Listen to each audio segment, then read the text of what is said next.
Hehe. Oke, welcome back to Realme. Jadi video kali ini singkat tapi tetap informatif seperti biasanya. Ini pertanyaan yang sering aku dapat juga karena salah satu faktornya aku laki-laki ya. Ini aku mau bicara tentang wajib militer. Ya, itu mempunyai kewajiban untuk melayani, bukan melayani ya, apa ya? Kewajiban untuk menjadi tentara untuk melindungi negaranya selama sekitar 2 tahun. Jadi tak ceritakan lebih detail ya. Prosesnya kayak apa? Jadi kita mulai dari prosesnya gimana? Jadi ketika anak laki-laki itu mencapai usia sekitar 19, 20, jadi kayak SMA terakhir, awal-awal kuliah itu departemen di Korea itu yang ngirimin surat gitu ke anak itu. Jadi bahwa kamu itu sudah hanya untuk masuk ke tentara gitu. Nah, ketika surat ini kita dapat, nah kita itu nggak harus langsung berangkat. Kita itu bisa menentukan misalnya, oh aku maunya mungkin setelah tahun kedua di universitas atau tahun ketiga atau tahun pertama. Jadi yang paling sering dilakukan itu kita bukan lulus kuliah dulu baru ke tentara, tapi yang paling sering itu setelah tahun kedua kita cuti 2 tahun. Nah habis itu kita masuk tentara, selesai tentara kita balik lagi ke kuliah, nyelesain 2 tahun atau 3 tahun atau 1 tahun sisanya. Jadi itu yang paling biasa.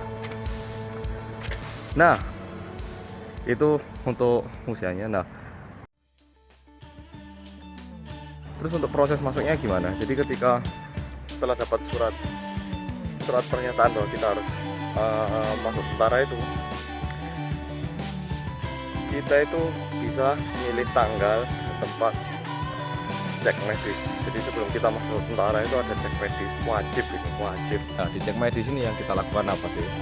Kalau di cek medis ini yang pertama kita lakukan itu adalah kayak tes ujian melalui komputer. Nah lain di sini tuh kayak cek IQ. Jadi ada gambar-gambar dibalik. Kira-kira gambar ini dibalik gini terus dibalik 180 derajat dengan sumbu seperti ini, gambarnya bakal seperti apa dan sebagainya. Kayak gitu. Terus soal-soal matematika, soal-soal pertanyaan umum. Nah setelah itu diakhiri dengan pertanyaan kayak psikotes itu. Jadi kayak pernahkah Anda sangat marah, merasa ingin membunuh orang dan sebagainya. Soalnya ini penting banget, misalnya orang yang memiliki kelainan secara mental masuk tentara terus membunuh kan sangat bahaya. Jadi itu ada. Nah setelah cek kesehatan seperti itu, kita suruh ganti baju, celana sama baju, nggak pakai daleman. Jadi semua daleman masukin locker, ada celana sama baju yang diberikan sama mereka, kita pakai itu. Terus melakukan cek mata, cek darah, cek kesehatan yang umum. Terus bagi yang punya cedera atau rekor medis, bagi yang punya rekor medis dia bisa ngasih tuntukan bahwa status kesehatannya itu seperti apa. Nah itu cek medis. Nah setelah cek medis itu kita itu dibagi menjadi 6 golongan ya. Yang pertama jadi ada 1, 2, 3 ini yang sehat-sehat. Yang 1, 2, 3 ini digolongkan untuk yang pergi ke wajib militer sebagai tentara. Ini yang masih normal, jadi ke NS 1, 2, 3. Jadi 1 ini sehat banget, mungkin 2 ini matanya kurang bagus, 3 ini kayak apa gitu. Nah golongan 4 itu golongan yang tidak usah pergi ke tentara, tapi mereka tetap harus kerja di kantor kayak tempat bikin KTP. Nah tempat-tempat seperti itu dia harus bantu, atau tempat MRT. Nah itu ada yang bantu. Nah itu biasanya mereka yang ada cedera tapi nggak terlalu parah, tapi juga nggak sesehat yang 1, 2, 3 ini. Nah yang kelima ini benar-benar bebas. Yang grade 5 ini mereka nggak perlu kemana-mana, nggak perlu apa sama sekali, ke tentara juga nggak usah, melayani di pusat pelayanan masyarakat itu juga nggak usah. Jadi ini yang benar-benar bebas. Yang keenam itu nggak salah kayak hampir kayak cacat gitu. Yang keenam ini juga nggak usah. Pokoknya yang keenam ini juga nggak salah itu ada yang ketujuh, tapi yang ketujuh ini kayak salah rekor, jadi mereka harus cek kesehatan ulang lagi kayak gitu. Oke. Nah setelah cek kesehatan itu kita bisa milih ke angkatan darat, laut, dan udara kayak gitu. Nah tapi angkatan darat ini masa kerjanya itu 21 bulan, laut itu 23 bulan, udara itu 24 bulan. Jadi sebenarnya yang angkatan udara ini yang paling lama masa pelayanannya, masa kerjanya, tapi katanya paling banyak liburnya juga.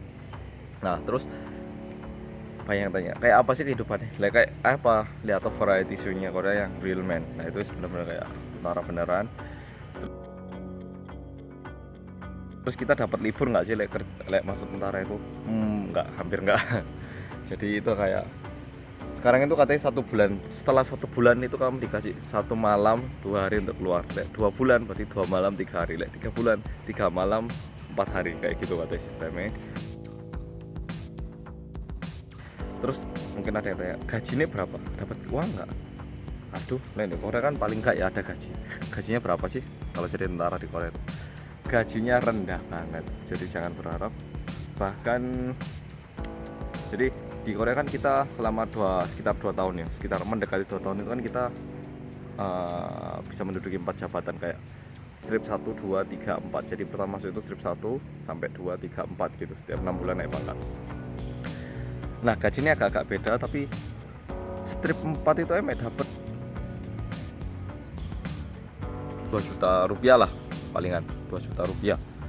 Nah gaji jadi sekitar 2 juta rupiah. Nah dibanding di Korea itu sebenarnya rendah banget, jadi itu nggak bisa dianggap gaji ya, dianggap kayak uang jajan kecil-kecilan. Ya kayak gitu, pokoknya dianggap aja sekitar dapat gajimu itu sekitar 2 juta atau kurang. Nah segitu pasti gampang.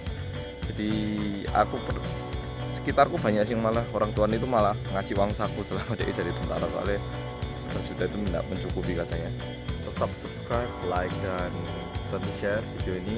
Juga boleh follow Instagramku di bawah. Sampai jumpa di video berikutnya. Mungkin kalau mau ada yang request ingin tahu mengenai apa, bisa tulis di bawah juga, nanti biar aku pun lebih gampang ngasih konten, jadi konten apa yang diinginkan gitu. Oke, sampai jumpa, bye bye.